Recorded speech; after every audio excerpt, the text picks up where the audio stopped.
comes at the end of one's time at a university. The actual word commencement means to begin. This is exciting. Beginnings bring adventure and opportunity, light and potential. There can be an awareness of what is and imagination to see what could be, especially as young people. Throughout history, there are great examples of young minds at work. In North Carolina, 1960, 4 brave college students staged a sit-in in the middle of a segregated lunch cafeteria. Their efforts ignited a movement for civil rights that gave thousands the courage to join. In the literary world, Mary Shelley wrote Frankenstein when she was 21 years old. Keats and Stevens wrote their best poems in their 20s. In mathematics, Isaac Newton invented calculus when he was 19. Fast forwarding to the last couple of years, we have seen great technological advances by young people. Google, YouTube, Facebook. All of these programs were created by young minds and have changed the way we communicate.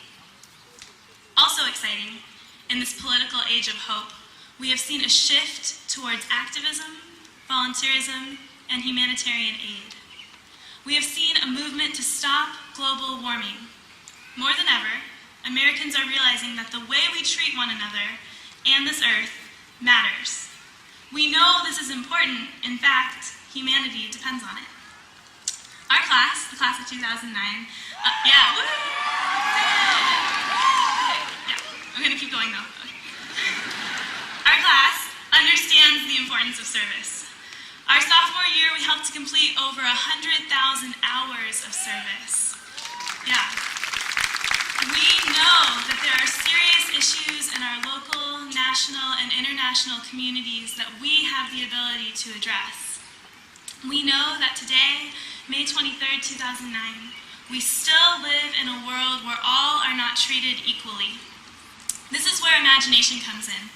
Albert Einstein, who was a pretty smart guy, once said, "Imagination is more important than knowledge." I would like to imagine a world where millions of children will not die from preventable diseases each year. We need to imagine a world where much of Africa is not left to suffer from mass crimes against humanity and genocide. In the Congo alone, since 1998, 5.4 million people have died. This is an emergency. In addition to the developing world, I imagine a better world for women. I imagine a world where 1 in 4 women are not victims of sexual assault. I imagine a world where women are not paid 75 cents to every man's dollar. Yeah.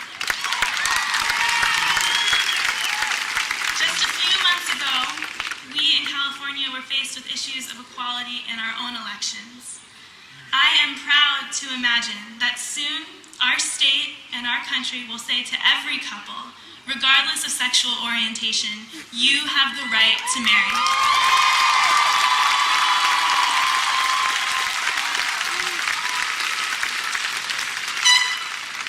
I imagine a world that gives more than tolerance. I don't like the word tolerance. We should be able to do more than just tolerate each other. We should be able to appreciate each other, to learn from each other, to celebrate one another's differences. Mother Teresa said, "I can do no great things, only small things with great love." Che Guevara said, "At the risk of sounding ridiculous, a true revolutionary is guided by feelings of great love." This is where we have to start. It is this love and compassion that will make a better world possible. Now, I do think it's important to address the state of the economy.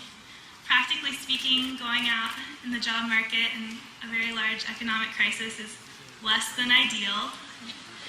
Speaking with all of you, my classmates, I sense that I'm not alone in feeling nervous, intimidated, even fearful. But you know what Dr. King taught us about fear? He taught us that courage is not the absence of fear. It's the recognition of that fear and the triumph over it. Like any time of transition, this is an opportunity to be a part of new and innovative solutions for our country's problems. There are 2 other stories that make me feel a bit better about all this. The first is about William Faulkner. When someone asked William Faulkner how he wrote The Sound and the Fury, he looked at them and said, "1 word at a time." is about my Grandpa Dave. Grandpa Dave used to, Grandpa Dave. Okay, cool. Grandpa Dave used to work for an ink manufacturing company in Philadelphia. Straight out of high school, he started at the bottom of the totem pole. They had him in the room where they made the ink, and then he got promoted to being a salesman, then a manager, and slowly he moved up and up and up. Even though his tasks would change, Grandpa Dave always had this sign on his desk. It said, "Inch by inch, it's a cinch. Yard by yard, it's very hard." And so after 40 years of working for that company and having started at the very bottom, he worked his way up to becoming the vice president of the company. Yeah. Grandpa Dave couldn't be here today. He has passed away, as has William Faulkner. But I think they'd want us to think about this. Even in difficult times, even in an economic crisis, we can move forward step by step. We need to believe that our dreams are still attainable. I have seen the senior class already push boundaries and exceed expectations. I have seen Cody Unser raise thousands of dollars for stem cell research. Cody has testified to the United States Senate. She's taught classes. They've even made a documentary about her that's in contention for an Oscar. On campus, I have seen students from our class push for environmental science buildings and environmental dormitories. I have seen you create professional literary magazines, perform stunning musical recitals, improve student government, and help Hurricane Katrina victims. I am proud of our class and honored to stand beside you today. I think everyone here feels lucky. We live in a country founded on ideals of freedom and promise. We are part of the 1% of the world that has been given the opportunity to earn college degrees, and not just any college degree. We have University of Redlands degrees. We have spent 4 years in a loving and nurturing academic community that encourages us to grow and learn and say phrases like poo-foo, juicy-woozy with a straight face. This university, its wonderful faculty, staff, and administration have given us many things.